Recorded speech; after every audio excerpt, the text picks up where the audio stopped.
양소영 변호사의 상담소.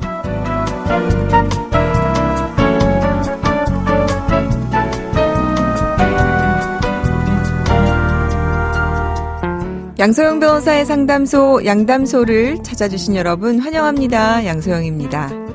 한 남성이 온라인 커뮤니티에 본인 오늘 진짜 뿌듯했던 거 라는 제목의 글과 사진을 올렸습니다. 사진 속 남성은 바닥에 분홍색 표시가 된 임산부 배려석에 앉아있고 그 앞에는 임산부 배지가 달린 가방을 맨 여성 승객이 서 있었는데요. 남성은 이 모습을 스스로 찍어 커뮤니티에 올리면서 임산부에게 자리를 비켜주지 않은 자신의 수준을 평가해달라고 했습니다. 임산부석에 앉은 이 남성, 법적으로 문제는 없을까요? 법무법인 승인 양소영 변호사입니다. 네, 누리꾼들은 이걸 자랑이라고 올린 건가? 저런 걸로 뿌듯함을 느끼다니 한심하다. 이런 분노 섞인 반응을 보였습니다. 지하철엔 객실 한 칸당 교통약자석과는 별도로 가운데 양쪽 끝 두 자리를 임산부 배려석으로 지정을 하고 있습니다. 임산부 배려석은 지난 2013년 서울 지하철에 도입이 된 후에 전국적으로 확산을 했습니다. 여전히 임산부가 그런데 배려받기 힘들다는 지적이 나오고 있습니다. 얼마 전에는 한 임산부가 지하철 임산부 배려석을 법으로 확보해달라는 글을 청와대 국민청원 게시판에 올리기도 했는데요. 임산부석 설치에 법적 근거가 없다고 하네요. 교통약자의 이동 편의 증진법과 도시철도법 등에 따라서 전동 차량의 10분의 1 이상을 교통약자 전용구역으로 배정하게끔 되어 있는 교통약자석과는 좀 다르다고 하네요. 하지만 이제 교통약자석도 좌석 설치를 법적으로 강제할 뿐 아닌 사람이 이용하는 거를 금지하는 규정이 없답니다. 장애인 화장실과 여성 전용 주차 구역도 비슷한데요. 설치가 의무화는 되어 있지만 이용자를 제한하고 있지는 않다고 합니다. 결국 약자를 배려하는 각종 시설은 법이 아닌 사회적 배려로 운영되고 있는 셈입니다. 그래서 이제 이런 행동을 하는 사람에 대해서 뭔가 금지하거나 강제하거나 제한하는 규정이 없다는 것을 악용할 수 있다는 거지요. 누리꾼들의 반응을 보면 그래도 우리 사회가 여기에 대해서 좋은 생각을 하는 사람들이 더 많다는 거를 알 수 있어서 다행이는 한데요. 그래도 좀 믿고 싶네요. 우리 사회가 그래도 앞으로 가고 있고 진화하고 있다는 걸요. 자, 저 사진에 있는 남성, 어떻게 평가했을지 우리 다 알 수 있겠죠? 그분 반성하셨으면 좋겠습니다. 화나고 답답하고 억울한 당신의 법률 고민 함께 풀어볼게요. 오늘은 안미현 변호사님 함께합니다. 안녕하세요. 안녕하세요. 안미현 변호사입니다. 오늘도 친절한 상담 기대해 볼게요. 네. 저는 결혼 10년 만에 남편과 직장 동료의 부적절한 관계로 이혼했습니다. 가정을 지켜보려 했지만 남편은 직장 동료가 임신을 했다고 하더군요. 그리고 저에 대한 온갖 거짓 비난까지 서슴지 않으며 이혼을 요구했습니다. 엄마 아빠의 불안한 상황 속에서 눈치 보는 초등학생 아이를 도저히 볼 수 없어 남편과 조종 이혼을 했습니다.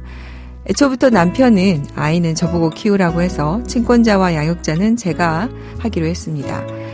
전 남편은 조종 이혼 후 약속한 위자료와 재산분할금도 제때 지급하지 않았고 양육비는커녕 아이를 만나러 오지도 않았습니다. 그런데 어느 날부터 갑자기 전 남편이 아이에게 연락을 하기 시작했습니다. 알고 보니 임신했다는 여자가 유산을 했고 이후 둘 사이도 틀어진 것 같았습니다. 저는 이혼 후 직장 생활을 시작했습니다. 그러다 거래처에서 저와 비슷한 처지의 한 사람을 알게 되었습니다. 곁에서 한결같이 저를 도와주었고 그렇게 저희 두 사람은 가까워졌습니다. 어느덧 결혼까지 약속했고요. 그렇게 결혼 준비를 하는 과정에서 전 남편이 아이를 통해 제 결혼 소식을 알게 됐습니다. 전 남편은 재혼 배우자 밑에서 아이가 자라는 것을 두고 볼 수 없다면서 자신이 아이를 데려가겠다는 겁니다. 심지어 면접교섭 중에서 아이를 억지로 데리고 있으려고 해서 아이가 놀라 심하게 울고 힘들어하는 일도 있었습니다. 겁먹은 아이가 아빠를 보고 싶지 않다며 면접교섭을 거부하니 이제는 제가 면접교섭을 방해한다며 소송을 하겠다 협박합니다. 가족을 버린 건 전 남편인데 이제 와서 친권자 및 양육자를 자신으로 변경해달라는 청구까지 하겠다고 합니다. 다시는 전 남편이 아이에게 겁을 주는 행동을 하지 못하게 하고 싶은데 제가 전 남편을 상대로 취할 수 있는 법적 조치는 어떤 방법이 있는지도 궁금합니다.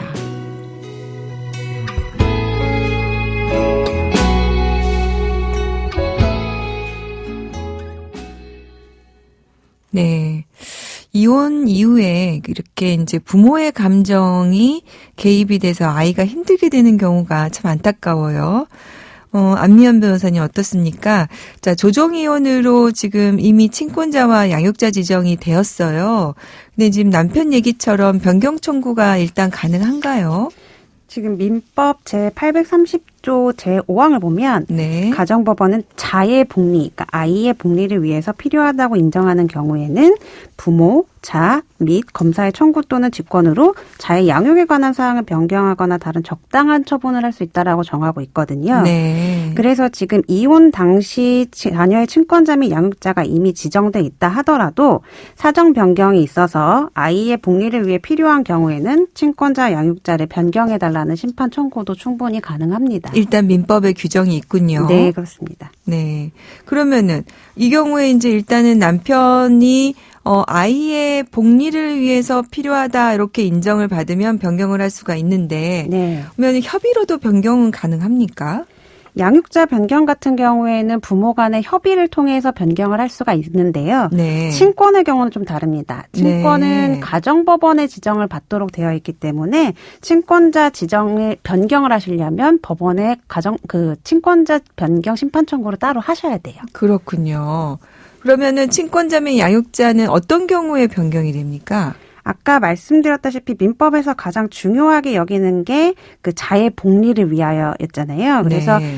친권자 및 양육자 변경 심판 청구에서는 그 친권자를 나로 지정해달라는 청구인에게 그 친권자와 양육자를 지정을 했을 때 그 내용이 자의 복리에 부합하느냐 아니면 그렇게 변경할 만한 사정 변경이 있었느냐를 중점적으로 검토하게 됩니다. 네. 그래서 당사자분들의 주장만으로는 사실 이걸 알 수 없기 때문에 네. 법원에서는 실제로 가사조사를 통해서 그동안의 양육 상황이 어땠는가 그리고 면접교섭 상황이 어땠는가를 이제 검토하게 되고요. 네. 그리고 필요한 경우에는 상담 조치나 아니면 아이의 의사를 조사관님이 직접 확인하는 절차도 거치고 있습니다. 그러니까 지금 이런 경우에 사실은 가정법원에서 어떤 절차들이 이루어지는지 많은 분들이 굉장히 궁금해하세요.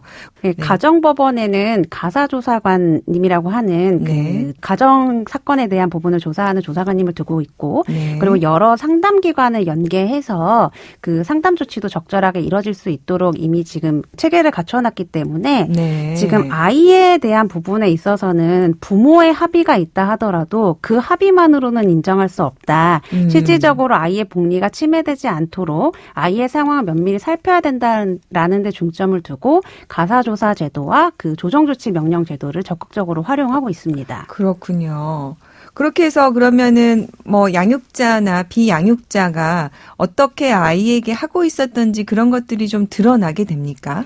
예를 들어서 진행했던 사건 중에 네. 그 양육자가 아이한테 좀 지나치게 체벌을 했다라고 하는 이유로 이제 비양육자가 양육자 변경 심판 청구를 했었는데요. 네. 그게 이제 조사 과정에서 아이의 진술을 통해서 그런 부분들이 다 드러나서 그때는 친권자 양육자가 변경까지는 되지 않았지만 법원에서 양육자에게 그 경고를 주고 네. 그 이렇게 되면은 양육자를 변경할 수도 있다라는 점을 이제 경각심을 일깨워줬던 사건도 있었고요. 네. 그 판례에 따르면 이제 아이의 의사와 무관하게 면접 교섭을 이제 감정적인 이유로 고의적으로 방해했던 예도 있었어요. 그런 부분은 실질적으로 면접 교섭이 어떻게 진행되는지를 법원에서 면밀히 다 조사를 합니다. 네. 그래서 그 부분이 사실로 확인이 되면 어떤 법원에서는 이 사유로 인해서 친권자 양육자를 실제로 변경한 사례도 많습니다. 네. 지금 우리 사연을 보면은 이제 남편은 우리가 마치 면접 교섭을 방해하는 것처럼 하고 있는데 그런 사실관계에 대해서도 실제로 좀 밝혀질 수 있겠군요. 사실 그 부부관계에서도 그렇듯이 면접교섭 과정에 있어서 증거를 취득하는 게 일반적이지는 않기 때문에 네. 뭐 아이가 이런 말을 했다 저런 말을 했다 녹음을 해도 사실 믿기는 어렵거든요. 네. 근데 이 경우에는 아이에 대해서 상담 조치를 취하거나 아니면 조사관님이 아이와 의견을 청취를 하는 과정을 거치면 지금 사연 올려주신 분이 면접교섭을 방해한 것이 아니라 아이의 진위가 이렇다라는 것을 확인할 수 있겠죠. 네. 사실 이제 우리 사연처럼 내가 이제 재혼을 했기 때문에 양육권을 뺏기지 않을까 걱정하는 분이 되게 많으세요. 이렇게 재혼한 경우에 남편이 친권자 양육자 변경을 구한다면 변경이 되겠습니까? 단순히 양육자가 재혼을 한다는 사유만으로는 친권자 양육자가 당연히 변경되는 것은 아닙니다. 만약에 재혼 배우자와 아이와의 관계가 좋지 않다거나 아이가 원치 않는다라는 사정이 있었을 때는 친권자 양육자 변경에 어느 정도 소지가 있겠지만 지금은 사연만 봤을 때는 그런 사정은 전혀 보이지 않거든요.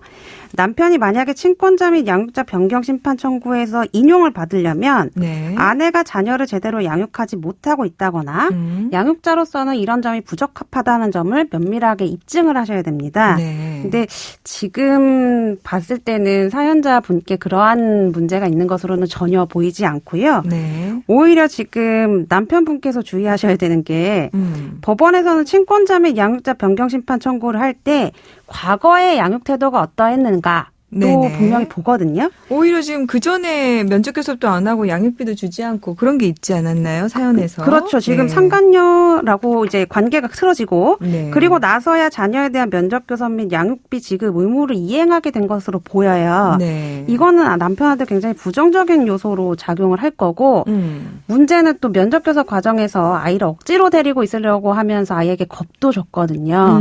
그래서 이 부분도 지금 아이의 복리를 저해한 행동으로 볼 수 있기 때문에 네. 남편의 친권자 및 양육자 변경 심판 청구가 인용될 가능성은 그리 높아 보이진 않습니다. 네. 지금 아이가 아빠를 조금 만나고 싶어 하지 않는 부분이 좀 있는 것 같아요.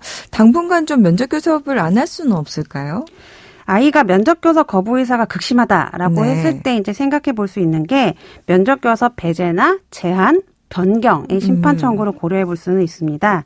근데 배제 같은 경우에는 말 그대로 면접교섭권을 박탈하는 경우이기 때문에 아주 심각한 아동학대 등의 경우를 제외하고는 인정되기가 쉽지는 않고요. 네. 다만 제한의 경우에는 이제 면접교섭권의 조건이나 한계를 설정하는 건데 이 부분을 좀 활용할 수는 있을 것 같습니다. 네. 그래서 지금 어머니께서는 면접교섭 제한이나 아니면 면접교섭의 내용을 변경하는 식으로 접근을 하셔서 청구를 하시면 실익이 있을 것으로 보입니다. 네. 오늘 안면 변호사님 친절한 상담 감사합니다. 네, 감사합니다.